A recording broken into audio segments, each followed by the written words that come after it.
Hello YouTube. In this video I'll be showing how to make an interactable object, and when I trace forward my crosshair is going to turn red, or maybe it can change this to be, changing images. So let's say if it's a dot, it's going to turn into a circle.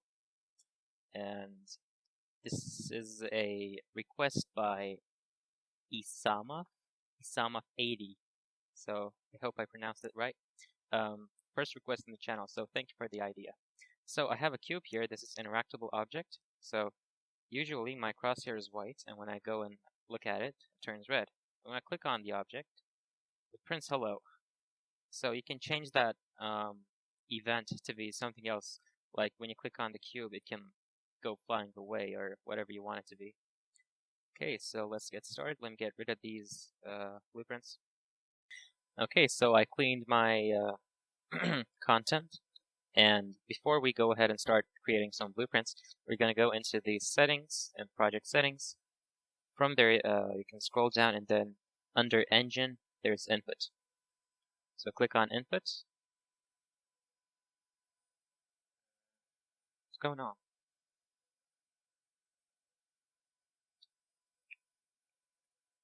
Oh, okay, bindings. So it was hiding there. All right, so and under bindings, go to action mappings, and then from the plus sign, you add a input. So I'm going to call mine interactable or interaction. And I'm going to make it the left mouse button. So we're going to call the event from this input. And after I do that, I'm going to get my player controller. And here I'm going to create two functions. The first one is going to be check for interactable. Second one, execute interaction. Okay, so let's start with the first one. So for this one, we're just going to check for the interactable object, and if we find it, we're going to change the crosshair. So I'm going to need a line trace, and it's going to be by channel. Okay, so after I do that, I'm going to get player camera manager, or if you have the camera here somewhere, you can call that. And I'm going to get actor location and get actor forward vector. We're going to use these to trace a line directly toward directly to the way the player is facing. So forward vector times a float. Here I'm going to create a variable for that float. I'm going to call it interaction length. Okay, so let's set a value for this right now. I'm going to set it 300. Okay, so now it's going to be 300 units long. And after you do that, we're going to add these two vectors together. Now we have the end point. The start point was the actor location itself, so you can plug it in that there. Plug the end location there as well. Okay, so this is for checking interactions. So we're just going to break hit result.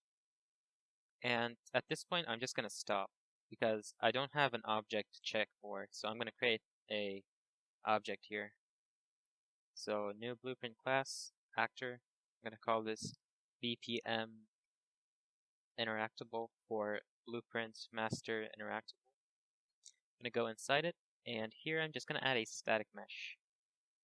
You don't really need to add this, but you'll probably just use static meshes for the interactables. So I'm just going to add a static mesh for the parent, and it's going to inherit in the child. So later on, I can edit this static mesh. And I think that's it for... Okay, so let's go back, and now we're going to create a... Inside the blueprints, you have a blueprint interface. So we're going to create a blueprint interface. Kind of call this BPI Interact. Let's open that up. So here we need a function to call for each child blueprint. And it's going to have different events, different things to do depending on what your object is. So this is the interaction. Let's say E_interaction, event interaction. So because I don't want to get confused, it's going to be a lot of interactions. Okay. So, and after you do that, inside the BPM Interactable, you go into class settings, and here at the right side there are interfaces. So the thing we just created was an interface. We're going to call it here BPI Interact. And now that you added this, you have access to that function we created, which is EInteraction. E_interaction. Interaction. Okay. And now let's say you have a bunch of child of this class. You can set different events to happen, like the one I showed you in the beginning, print hello, or whatever. So we're done with this blueprint. And here we're going to open this break hit result. We're going to get the hit actor. We're going to cast to BPM Interactable. Plug that in there. And you may just want to check if it's a hit or not first. If it's a hit, then go ahead and check if the hit is actually a interactable. Okay, so if it is, okay, at this point we don't, so this function is the function that changes the crosshair, but we don't have a crosshair. So let's go and create a crosshair as well. From right click, user interfaces at the bottom, widget blueprint. So I'm just going to call this widget HUD. And open that up. So for a placeholder, I usually use a text O. I literally just print an O. So that's my crosshair. I'm going to make it size to content, and I'm going to anchor it to the middle. Now you can just place it there. Of course, you can use an image or something, but I don't have that right now. I'm just going to use this. And I'm going to make it a variable. So you have to click on the text at the left, and here you have is variable. So make that true. Now you can change its color from the graph at above. So top right corner says graph. Click on that, and now you have access to the coding parts of the widget. Now we're going to create a function here. It's going to be change crosshair, and then we're going to call our text block. We're going to set color and opacity, and we're going to plug in the color into the function as an input. So that should be it for the widget. Okay, so now that we have the widget, we're going to go back into the event graph. For the begin play, we're going to create a widget, and it's going to be the widget we just created. Owning player controller. Alright, so from the return value, you want to add to viewports. So here we kind of called the widget, and then we had a reference to the widget, and now we can add it to the viewport with that reference. Okay, so to make everything easier, I'm going to promote this to a variable. I'm going to call this HUD so that I can call this from inside of functions and with this variable itself. So let's just set that. Okay, so let's go back into the function. So I'm going to call my HUD, and I'm going to call the function inside that widget that we just created, which was change crosshair. I'm going to make 2 of this. Alright. Going to split struct pin of the color.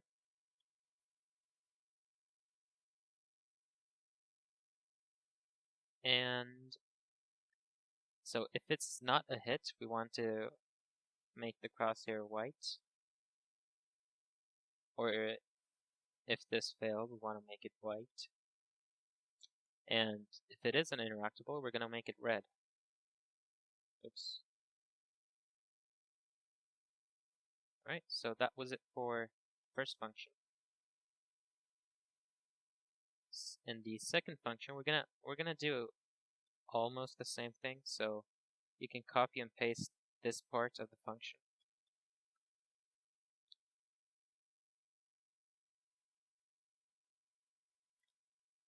Okay, so we're tracing forward.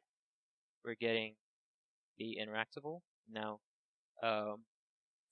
from that function inside the interactable, the E_interaction, we're going to get the message of that. And now, every time we click on the interactable, it's going to call the function, the event inside that interactable object. So this is done as well. Let's close this. So now that our functions are done, we're going to call them inside the event graph. So I don't like using the tick, so I'm just going to add a timer here. Set timer by function name.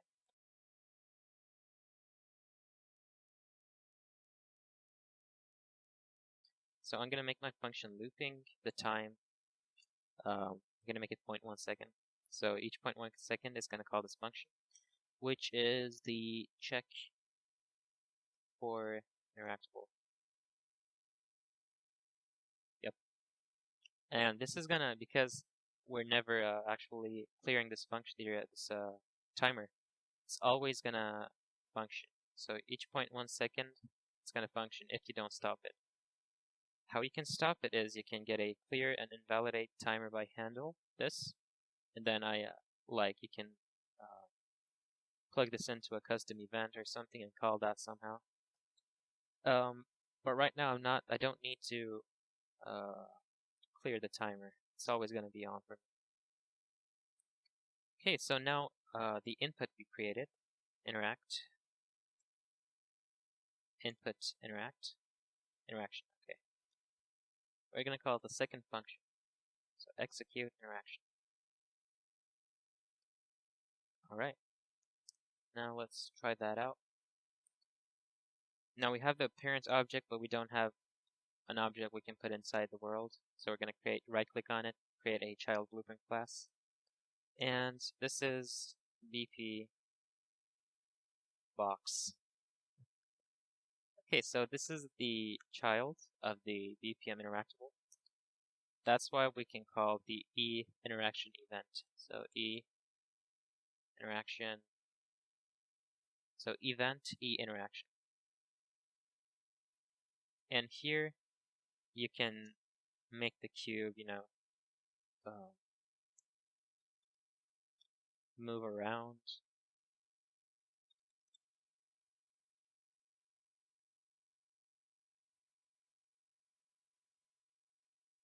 Like this is going to make it move around in the x-axis. So every click 10 units.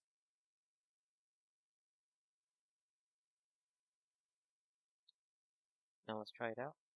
Oh, I didn't have the static mesh. Okay, so this is why the static mesh is here. You can just click on it. You can pick a mesh here.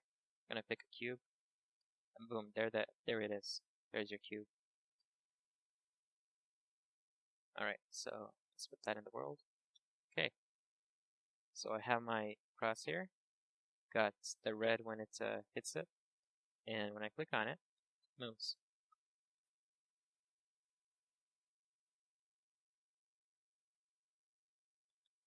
You can make this cube a physics actor if you want. Simulate physics. So that was kind of it for the video. If you find it helpful, you can subscribe and like the video if you want. And if you want to help me out, you can share the video with your friends or people that are actually interested in Unreal Engine. And thank you for watching.